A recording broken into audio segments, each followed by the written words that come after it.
Coefficient of determination.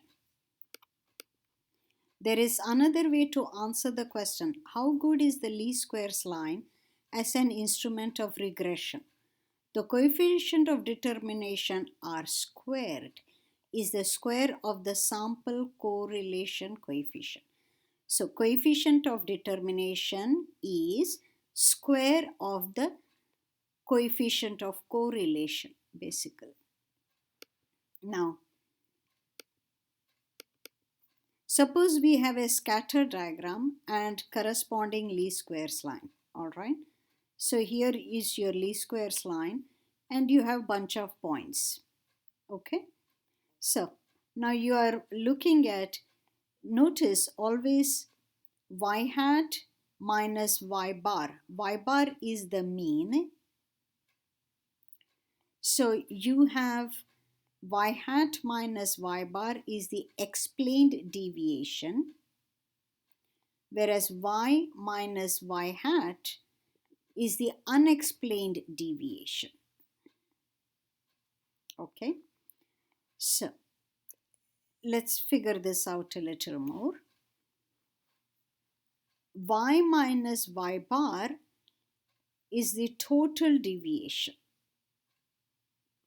Okay, so here is your point xy. For an x value, here is the point xy bar. Why is that y bar? Because y bar is here. So that point is y bar. Now, the point corresponding to that x value is here. So there is a difference between y hat, that is the y coordinate, and y bar, that is a y coordinate here. Likewise, there is a difference between y hat and the actual y value of your point. Okay, so total deviation is y, the actual point, minus y bar. Y minus y bar. Okay, that's the total deviation. Y minus y hat is the unexplained one. Y hat minus y bar is the explained one. Okay, now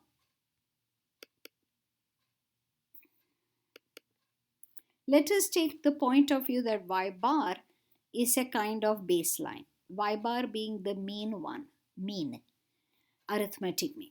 If we were given an x value and if we were completely ignorant of regression and correlation, but wanted to predict a value y corresponding to given x, a reasonable guess for y would be the mean y bar. However, since we do not know how to construct the least squares regression line, we can calculate, we do know how to. Y hat is a plus bx. So calculate y hat for the corresponding x. Okay. In most cases, the predicted value on the least squares line will not be the same as the actual value. All right. So we have different measures, deviations, or deviation means nothing but differences from the y hat. Y hat represents the mean. Y bar. Y bar represents the mean. Y hat represents the point on the line. Y represents the point here, the actual point. So,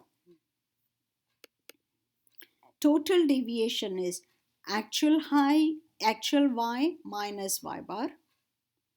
Explained deviation is y hat minus y bar. Unexplained deviation is y, the actual y minus y hat. This is also known as the residual. The total deviation y minus y hat is a measure of how far y is from the baseline y bar. Okay, baseline is y bar. This can be broken into two parts.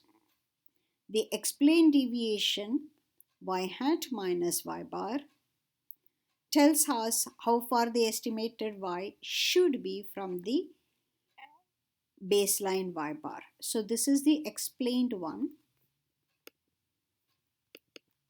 The explanation of this part of the deviation is the least squares line, because we know how to find least squares line.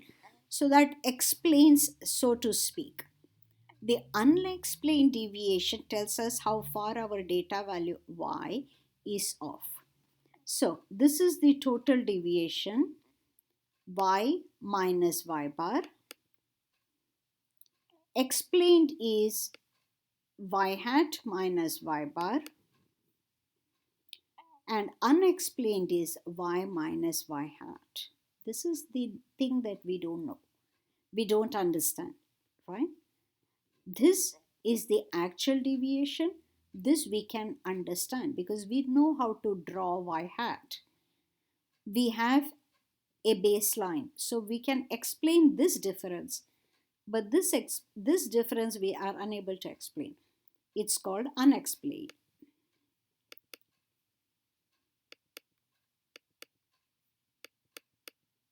At this point, we wish to include all the data pairs, and we wish to deal only with the non-negative values so that the positive and negative deviations do not cancel out. So now let's construct this. Square the difference in each side, right? And then take their sums. Okay, that's called total deviation, total explained deviation, total unexplained deviation. Note that the sum of squares is taken over all data points, therefore, and then referred to as variation, not deviation anymore, variation. Okay. The preceding comments are connected together in the following important statement, whose proof we omit. Like if R is the sample coefficient correlation, then it can be shown that R squared is total explained variation over total variation. That's what R squared is. That R squared is called coefficient of determination.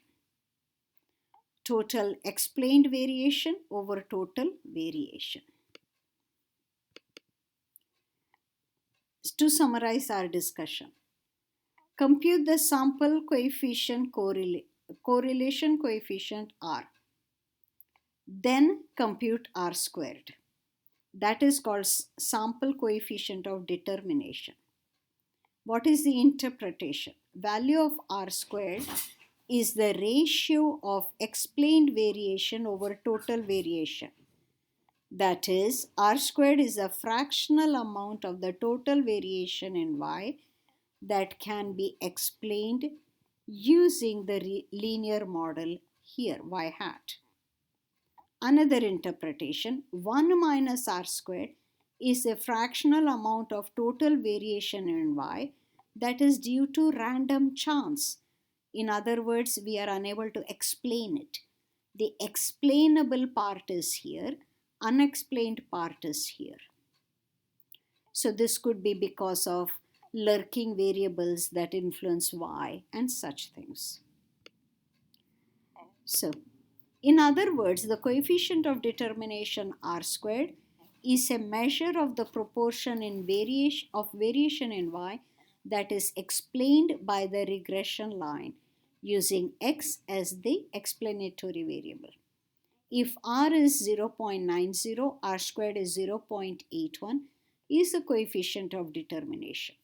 We can say that about 81% of the variation behavior of the Y variable can be explained by the corresponding variation behavior of the X variable.